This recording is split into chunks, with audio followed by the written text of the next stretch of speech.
इत्थं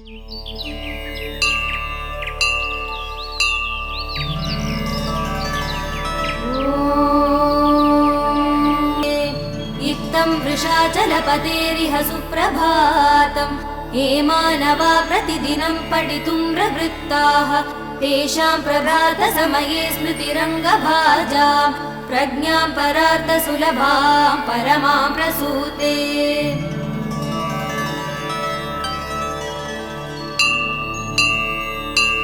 कमलाकुचूचुककुङ्कुमतो नियतारुणितातुलनीलतनो कमलायतलोचनलोकपते विजयी भव वेङ्कटशैलपते। कमलाकुचूचुककुङ्कुमतो नियतारुणितातुलनीलतनो कमलायतलोचनलोकपते विजयी भव वेङ्कटशैलपते। स चतुर्मुख षण्मुख पञ्चमुख प्रमुखाखिल दैवतमौलिमणे शरणागतवत्सल सारनिधेयादिकदानरतात् परदेवदया गदितान् निगमै कमलादयितान् परं कलये।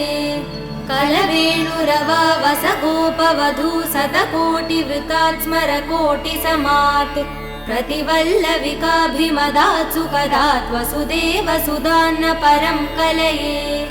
अभिराम गुणाकरदासरथे जगदेकधनुर्धर धीरमते रघुनायक राम रमे रजनीरजराजतमो मिहिरं महनीयमहं रघुराममये। सुमुखं सुहृदं सुलभं सुखदं स्वनुजं च सुखाय ममोघचरम् अपहाय रघुत्वहमन्यमहं नत कञ्चन कञ्चन जातु भजे।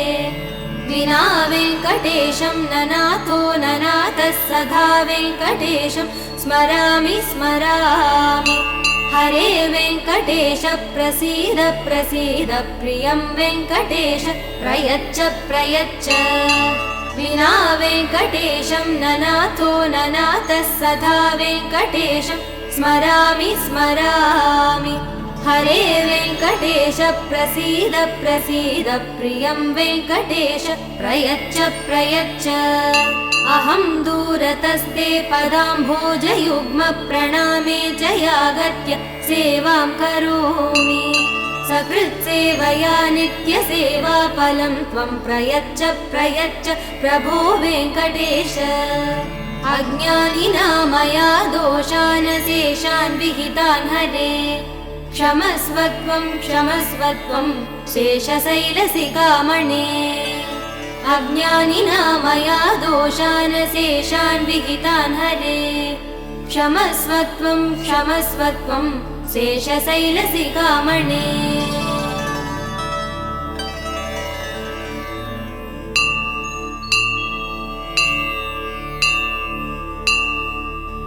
ईशानां जगतोऽस्य वेङ्कटपतेर् विष्णो परां प्रेयसी तद्वक्षस्थलनित्यवासरसिकां तक्षान्ति संवर्धिनीं पद्मालङ्कृतपाणिपल्लवयुगां पद्मासनस्तां श्रियं वात्सल्यादिगुणोज्ज्वलां भगवतीं वन्दे जगन्मातरम्। ईशानां जगतोऽस्य वेङ्कटपतेर् विष्णो परां प्रेयसी तद्वक्षस्थलनित्यवासरसिकां तक्षान्ति संवर्धिनीं पद्मालङ्कृतपाणिपल्लवयुगां पद्मासनस्तां श्रियं वात्सल्यादिगुणोज्ज्वलां भगवतीं वन्दे जगन्मातरम्। श्रीमन्कृपाजलनिधे श्रुत सर्वलोक सर्वज्ञ शक्तनतवत्सल सर्वशेषिन् स्वामिन् सुशील सुलभाश्रित पारिजात श्रीवेङ्कटेश चरणौ शरणौ प्रपद्ये। श्रीमन्कृपाजलनिधे श्रुत सर्वलोक सर्वज्ञ शक्तनतवत्सल सर्वशेषिन् स्वामिन् सुशील सुलभाश्रित पारिजात श्रीवेङ्कटेश चरणौ शरणौ प्रपद्ये। आनूपुरार्पित सुजात सुगन्धि पुष्प सौरभ्य सौरभकरौ समसन्निवेशौ सौम्यौ सदानुभवनेऽपि नवानुभाव्यौ श्रीवेङ्कटेश चरणौ शरणौ प्रपद्ये। सद्यो विकासि समुदिद्वर सान्द्र राग सौरभ्य निर्भर सरोरुह साम्यवार्ता सम्यक्षु साहस बदेश विलेखयन्तौ श्रीवेङ्कटेश चरणौ शरणौ प्रपद्ये रेखामयध्वज सुधा कलशातपत्र वज्राङ्कुशाम्बुरुह कल्पः शङ्खचक्रैः भव्यैरलङ्कृत दलौ परतत्त्वचिह्नैः श्रीवेङ्कटेश चरणौ शरणौ प्रपद्ये ताम्रोधरद्युति पराजित पद्मरागौ बाह्यैर्महोभिरविभूत महेन्द्रनीलौ उद्यन्नकांशुभिरुदस्त शशाङ्गभासौ श्रीवेङ्कटेश चरणौ शरणौ प्रपद्ये सप्रेम भीति कमलाकर पल्लवाभ्यां संवाहनेऽपि शबदिक्लममादधानौ कान्ताववाङ्मनस गोचर सौकुमार्यौ श्रीवेङ्कटेश चरणौ शरणौ प्रपद्ये लक्ष्मी महीतदनुरूप निजानुभाव नीलादिदिव्यमहिषीकर पल्लवानाम्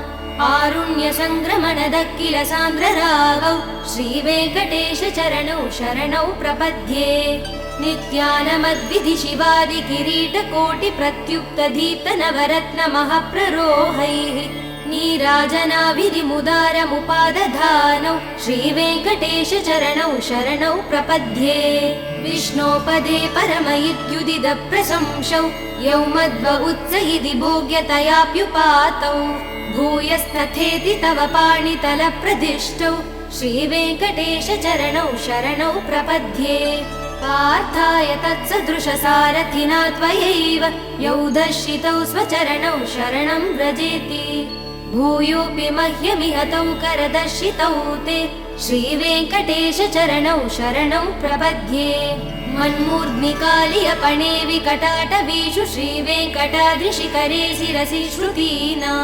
चित्तेऽप्यनन्य मनसां सममाहितौ ते श्रीवेङ्कटेश चरणौ शरणौ प्रपद्ये अम्लान हृष्यदवनीतलकीर्ण पुष्पौ श्रीवेङ्कटाद्रिशिखराभरणायमानौ आनन्दिता किल मनोनयनौ तवैतौ श्रीवेङ्कटेश चरणौ शरणौ प्रपद्ये प्रायप्रपन्न जनता प्रथमावगाह्यौ मातुस्तनाविव शिशोरमृतायमानौ प्राप्तौ परस्पर तुलामधुलान्तरौ ते श्रीवेङ्कटेश चरणौ शरणौ प्रपद्ये सत्वोत्तरै सतत सेव्य पदाम्बुजेन संसारतारकदयादृदृगञ्जलेन सौम्योपयन्तृमुनिना मम दर्शितौ ते श्रीवेङ्कटेश चरणौ शरणौ प्रपद्ये सत्वोत्तरै सतत सेव्य पदाम्बुजेन संसारतारकदयादृदृगञ्जलेन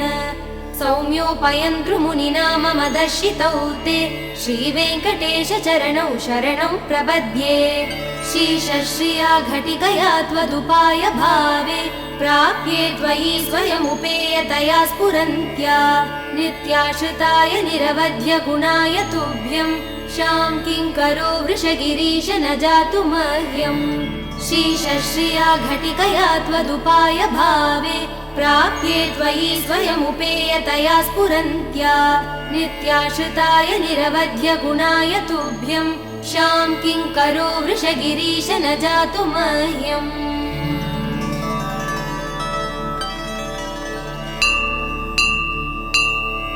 श्रियः कान्ताय कल्याणनिधये निधयेऽर्तिनाम् श्रीवेङ्कटनिवासाय श्रीनिवासाय मङ्गलम् श्रियः कान्ताय कल्याणनिधये निधयेऽर्तिनाम् श्रीवेङ्कटनिवासाय श्रीनिवासाय मङ्गलम् लक्ष्मी सविभ्रमालोकः सुभ्रूविभ्रम चक्षुषे चक्षुषे सर्वलोकानां वेङ्कटेशाय मङ्गलम् श्रीवेङ्कटाद्रिशृङ्गाग्रमङ्गलाभरणाङ्ग्रये मङ्गलानां निवासाय श्रीनिवासाय मङ्गलम् सर्वावयव सौन्दर्य सम्पदा सर्वचेतसां सदा सम्मोहनायास्तु वेङ्कटेशाय मङ्गलम् नित्याय निरवध्याय सत्यानन्द चिदात्मने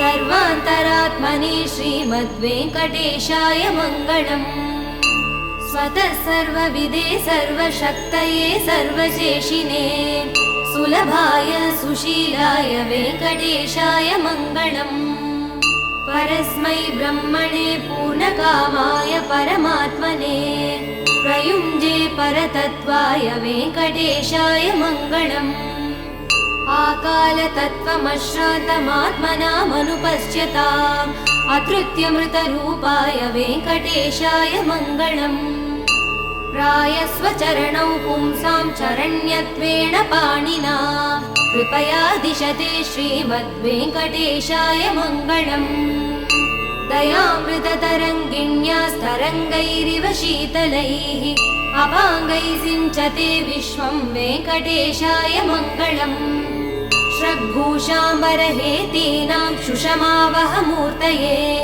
सर्वार्तिशमनायास्तु वेङ्कटेशाय मङ्गलम् श्रीवैकुण्ठविरक्ताय स्वामि पुष्करिणीतटे रमया रममाणाय वेङ्कटेशाय मङ्गलम् श्रीवैकुण्ठविरक्ताय स्वामि पुष्करिणीतटे रमया रममाणाय वेङ्कटेशाय मङ्गलम् श्रीमत्सुन्दरजामातृमुनिमानसवासिने सर्वलोकनिवासाय श्रीनिवासाय मङ्गलम् मङ्गलाशासनपरैर्मदाचार्यपुरोगमैः सर्वैश्च पूर्वैराचार्यैः सत्कृतायास्तु मङ्गलम्।